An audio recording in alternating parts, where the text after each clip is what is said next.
Mes chers compatriotes, nous sommes en guerre.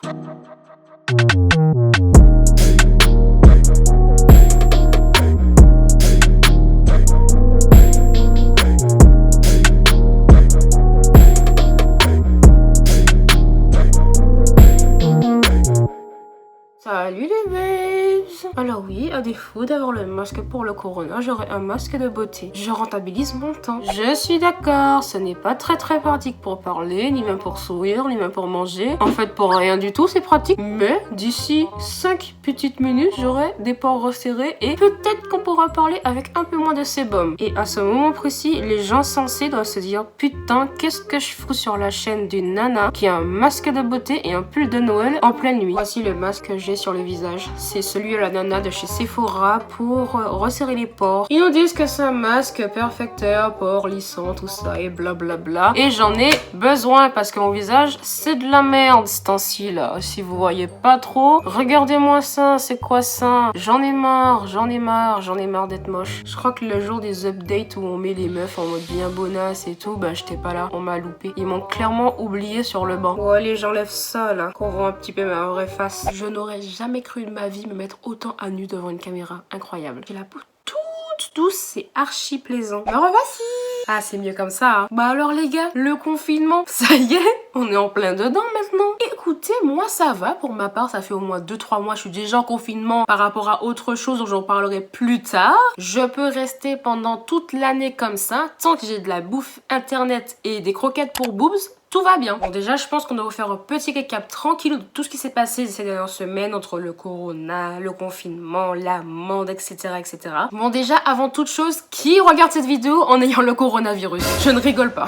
Dénoncez-vous. Dénoncez-vous tout de suite. Pour vous l'expliquer de manière simple et sans entrer dans des termes assez niant de médecine, etc., etc. Le coronavirus vient en gros d'un serpent ou d'une chauve-souris. On n'a pas encore trouvé exactement l'animal en question. Mais il a été transmis à l'humain parce que bon, les Chinois mangent ce genre d'espèces en général. Et donc le premier cas qui a été déclaré et même la source en fait du problème vient d'une ville qui s'appelle Wuhan ou Wuhan, je sais pas comment on prononce. En tout cas c'est en Chine. Et donc malheureusement avec tout le tourisme de masse et la population qui est hyper grande là-bas, le virus s'est déplacé en Europe, donc d'abord en Italie et ensuite vers la France pour après toucher les États-Unis. On va parler un peu des symptômes parce que je pense que plein de gens pensent encore que c'est des symptômes super graves qui t'arrivent d'un coup, que tu fais des malaises, etc., etc. Alors qu'à la base c'est très bénin, tu peux prendre ça pour une grippe. On va dire que ce sont vraiment les mêmes qu'une grippe, sauf que c'est beaucoup plus accentué. Il y a des troubles respiratoires, beaucoup d'essoufflement, la fièvre est très élevée. N'oublions pas, il y a une période d'incubation de 14 jours. Donc pendant 14 jours, tu peux très bien avoir le virus, tu n'en sais absolument rien. Et c'est au bout de 14 jours que tu commences à avoir des symptômes. Mais pendant cette période d'incubation, tu transmets le virus. Donc tu n'en es pas encore au courant, tu l'as contracté, mais tu transmets déjà le virus. Donc tu es déjà un porteur. Sans oublier qu'il y a des porteurs sains, on n'en parle pas assez. Beaucoup de gens sont encore dans le flou par rapport à ça et pensent que c'est rien du tout. Mais vous pouvez très bien avoir le virus, n'avoir aucun symptôme, aucun souci et le transmettre à d'autres personnes parce que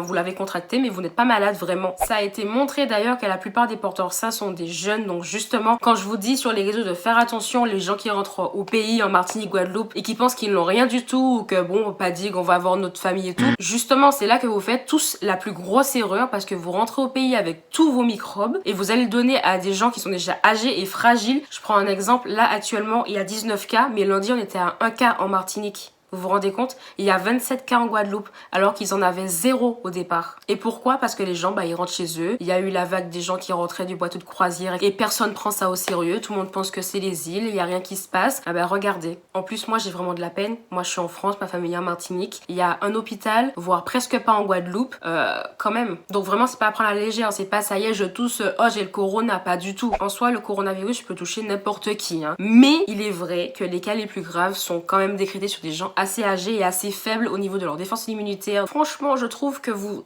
aggravez la situation alors que si depuis le départ vous aviez vraiment suivi ce qu'il y avait à faire, je pense que ça ferait longtemps que ce serait terminé cette heure de corona. Je trouve quand même qu'il y a une part de panique assez injustifiée pour ce que c'est. Je suis d'accord, c'est un virus qui peut être mortel dans la plupart des cas, mais faut pas oublier que justement la panique ça rend débile et c'est ça qui fait que les gens ils font n'importe quoi à l'heure actuelle. Il y a eu du racisme anti-asiatique, je trouve déplacé. Je suis d'accord, il y a un virus assez grave qui s'est déclaré en Chine, mais les Chinois qui sont en France depuis des des années qui n'ont peut-être jamais été en Chine et qui soient là en train de se faire insulter dans les transports ou même dans le public tout simplement, c'est vraiment choquant en fait. Les gens ne font aucune distinction entre le virus et les gens qui n'ont rien demandé. En fait, je trouve ça hyper méchant et petit de devoir mettre tout un peuple dans le même panier, tout simplement parce qu'il y a un virus qui s'est déclaré chez eux en fait. Ça aurait pu être n'importe où, imaginez. Enfin bref, je ne vais pas refaire le monde, mais je tenais à le dire quand même parce que j'ai trouvé ça super choquant. En tout cas, je suis contente cette année, j'ai pas fait de carnaval. Je crois que c'est le seul point positif que j'ai trouvé à ma situation. Donc zéro risque pour l'instant pour moi pour ce petit corona parce que j'étais chez moi déjà en quarantaine depuis 2 mois. Tu te sens comment toi là? Vous étiez tous collés en boîte en mode ouais on est là que etc etc. Et toi mon gars t'étais à terre en train de faire des planches dans la coucoune. T'as secoué tes fesses au vidé et tout. Vous vous êtes tous frottés et là vous regrettez hein. Autant de contact physique en une journée. Et maintenant vous voulez même plus dire bonjour, vous voulez même plus faire la bise. Oh, come on, man. Bon, on va pas se mentir, au départ, ça paraissait pas aussi sérieux, le virus. Hein. J'étais la première à dire que c'était du fake. Je vous avoue, j'étais pas convaincue au départ. Hein. Mais sinon, qui a apprécié entendre qu'on était en quarantaine? Qui fait partie de ceux dont la quarantaine ne dérange pas du tout? Mais levez la main. Genre, moi, je sais pas pour vous, mais maintenant, je suis devenue super casanière. Ça me dérange pas du tout. Il me faut juste une bonne connexion à bouffer, mon chat, mon mec, c'est terminé. Il me faut rien d'autre. Maquillage, tout ça, épilation, je m'en fiche. Mon seul souci à l'heure actuelle, mes knacky balls. Je suis triste. Non mais sérieux les gars, c'est pas normal d'avoir des knacky balls comme ça. Pinaise. Mais c'est moche, ça n'a pas de sens, mais regardez-moi ça. Non mais c'est quoi ça? Non mais sérieux quoi, ils pouvaient tout me prendre, ils pouvaient me prendre le make-up, ils pouvaient me prendre le rasoir, mais pas les ongles. Je m'en fous que personne ne les voit. Je viens de me casser l'ongle en direct. Sérieux, là je rigole plus du tout, je veux qu'on retourne à la vie normale. Moi j'ai une grosse pensée aux gens là qui redécouvrent leur cercle familial, genre leur père, leur mère, leurs frères et sœurs. Avouez ça doit être quelque chose hein, quand même. Hein. Genre vous mangez ensemble, tu regardes la télé dans le salon. Il y a des mecs là et ils redécouvrent toutes leurs meufs. Parce que là il n'y a plus se maquiller chez Sephora gratos tous les matins, etc.